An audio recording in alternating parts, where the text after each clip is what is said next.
येवला लासलगाव विधानसभा मतदारसंघात सध्या विधानसभेची निवडणूक जोरदार रंगत असतानाच या निवडणुकीत परिवर्तन महाशक्ती आघाडीचे अधिकृत उमेदवार म्हणून मतदारसंघात प्रचार करणारे भागतराव सोनवणे हे यांचे अधिकृत उमेदवार नसल्याची माहिती येवल्यातील परिवर्तन आघाडीच्या पदाधिकाऱ्यांनी दिली आहे। सदर उमेदवाराला कोणत्याही प्रकारचा एबी फॉर्म नसून पक्षाची नावे, नेत्यांची फोटो यांचा ते गैरवापर करण्यात असल्याचा आरोप देखील त्यांच्यावर करण्यात आलाय।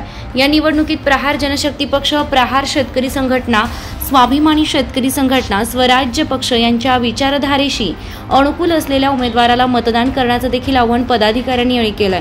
जिल्ह्यात प्रहार जनशक्ती पक्षाने चांदवड देवळा विधानसभा मतदारसंघात गणेश निंबाळकर यांना निवडणुकीच्या रिंगणात उतरवल्यानं मनुष्यबळाची कमतरता असल्यानं आम्ही येवला लासलगाव विधानसभा मतदारसंघामध्ये उमेदवार रिंगणात उतरवलेला नसल्याची माहिती यावेळी प्रहारचे तालुका अध्यक्ष हरिभाऊ महाजन यांनी दिली आहे। प्रहारचे तालुका संघटक किरण चोरमळ, स्वाभिमानी शेतकरी संघटनेचे तालुका अध्यक्ष रवींद्र तळेकर यांनीही संयुक्त पत्रकार परिषद घेतली होती। यामध्ये प्रामुख्याने कोणत्याही उमेदवाराला पाठिंबा नसल्याचे त्यांनी जाहीर केलं असलं तरी जे मुद्दे त्यांनी पत्रकार परिषदेत मांडले आहेत त्याचा फायदा सदर निवडणुकीत महाविकास आघाडीचे उमेदवार माणिकराव शिंदे यांना होऊ शकतो।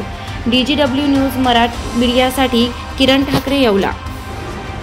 येवला लासलगाव विधानसभा मतदारसंघामध्ये प्रहार जनशक्ती पक्ष, स्वराज पक्ष आणि स्वाभिमानी शेतकरी संघटना या तिन्ही पक्षांनी मिळून आणि इतरही काही घटक पक्ष आहेत, पण प्रमुख या तिन्ही पक्षांनी मिळून परिवर्तन महाशक्ती नावाची एक स्वतंत्र आघाडी तयार करण्यात आली येऊन त्यानुसार या इलेक्शनला आम्ही प्रहार पक्ष, स्वराज पक्ष, स्वाभिमानी शेतकरी संघटना आणि इतर आम्ही या निवडणुकींना सामोरे जातोय। असं असताना येवला तालुक्यामध्ये परिवर्तन महाशक्ती या आघाडीने ना प्रहार असेल, स्वराज पक्ष असेल किंवा स्वाभिमानी शेतकरी संघटना असेल या तिन्ही पक्षांपैकी कुणीही उमेदवार दिलेला नाहीये। कुणाही उमेदवाराला एबी फॉर्म दिलेला नाही, म्हणजे अधिकृत उमेदवार आमचा कुणीही नाहीये। परंतु या मतदारसंघामध्ये एक उमेदवार ज्यांचं नाव भागवतराव सोनवणे हे परिवर्तन महाशक्ती आघाडीचा नावाचा आणि वरिष्ठ नेत्यांच्या फोटोंचा गैरवापर करून सर्रास बॅनर असतील, सोशल मीडिया पोस्ट असतील किंवा सोशल मीडिया बॅनर असतील यांच्यावरती तो गैरवापर करून त्याचा वापर करतोय, गैरवापर करतोय। आणि जनतेने आम्हाला तुमच्या माध्यमातून, तुमच्या चॅनलच्या माध्यमातून जनतेला हे सूचित करायचंय का जनतेने आपल्या प्रश्नांची सोडवणूक करणाऱ्या योग्य त्या उमेदवाराला मतदान करावे।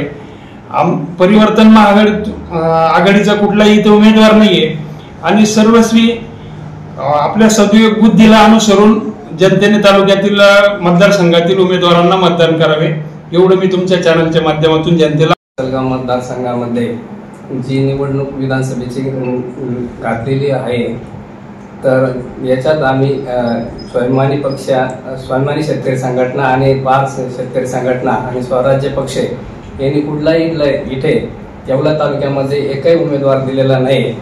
तर आमचा गैरवापर होत असताना इथे भागवत सोनवणे यांनी या संघटनेला बदनाम करण्याचं काम चालू केलेलं आहे। या संघटनेत कुठलाही शेतकरी संघटनेचा कुठला पाठिंबा नसताना याने आमचा गैरवापर करीत आहे।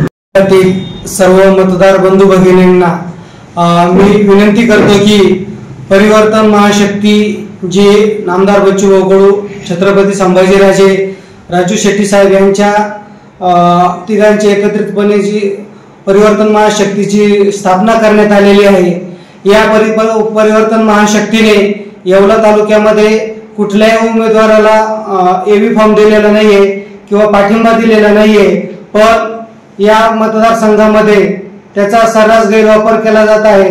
तरी मी सर्व मतदार बंधू भगिनींना सांगू इच्छितो की येवला तालुक्यामध्ये परिवर्तन महाशक्तीचा कुठलाही उमेदवार नाहीये आणि कोणाला पाठिंबा नाहीये। तरी सर्व मतदार बंधू भगिनींनी जो आपल्या शेतकरी हितासाठी जो काम करेल, शेतकऱ्यांचा प्रश्न मांडेल, त्याला आपल्या इच्छेनुसार मतदान करा।